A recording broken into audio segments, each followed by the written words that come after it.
দেশের প্রথম X ray polarimeter satellite বা এক্সপোস্যাট উৎক্ষেপণ করতে চলেছে ভারতীয় মহাকাশ বিজ্ঞান গবেষণা কেন্দ্র ইসরো। এই এক্সপোস্যাট এবার ব্ল্যাক হোল বা কৃষ্ণগহ্বর, নিউট্রন স্টারদের নিয়ে খোঁজ করবে। সেই ব্যাপারেই এই নতুন উদ্যোগ কিন্তু নিচ্ছে ভারতের মহাকাশ গবেষণা সংস্থা। এই স্যাটেলাইটকে পোলার স্যাটেলাইট লঞ্চ ভেহিকেল বা PSLV C-58 এর মাধ্যমে উৎক্ষেপণ করা হবে। এখানে উল্লেখ্য, দাপটের সঙ্গে চলতি বছরে ইসরো সফলভাবে চন্দ্রযান 3কে তার লক্ষ্যে পাঠিয়েছে। চাঁদের দক্ষিণ মেরুতে ভারতের চন্দ্রযান 3-এর সফল অবতরণ ঘটিয়েছে। চলতি বছরে আদিত্য L1-এর হাত ধরে সূর্য গবেষণাতেও বড়সড় সাফল্যের জন্য বুক বেঁধেছে ইসরো। এবার মহাজাগতিক আরও কিছু ঘটনা ঘিরে গবেষণার তথ্য বের করতে চায় তারা, আর সেই লক্ষ্যেই এক্সপোস্যাটের উৎক্ষেপণ করতে চলেছে ভারতীয় মহাকাশ গবেষণা সংস্থা।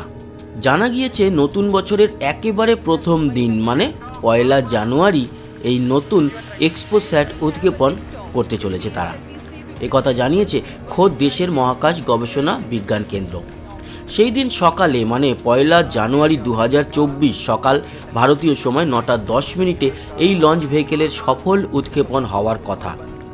এটি ভারতীয় মহাকাশ গবেষণায় অন্যতম মাইলস্টোন হতে চলেছে বলেও খবর।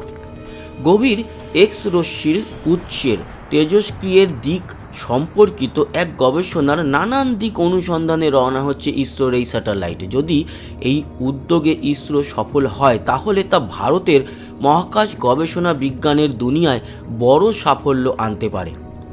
ইতিমধ্যেই আদিত্য L1-এর সাফল্যের অপেক্ষায় প্রহর গুনছে ইসরো। জানা গিয়েছে এক্সপোস্যাট মহাশূন্যের 50টি উজ্জ্বল অস্তিত্বকে নিয়ে গবেষণার জন্য তথ্য আহরণে ব্রতী। এর মধ্যে রয়েছে ব্ল্যাক হোল বা কৃষ্ণগহ্বর, active galactic nuclei, neutron star, non thermal supernova. এই নতুন মিশনের জীবনকাল 5 বছর।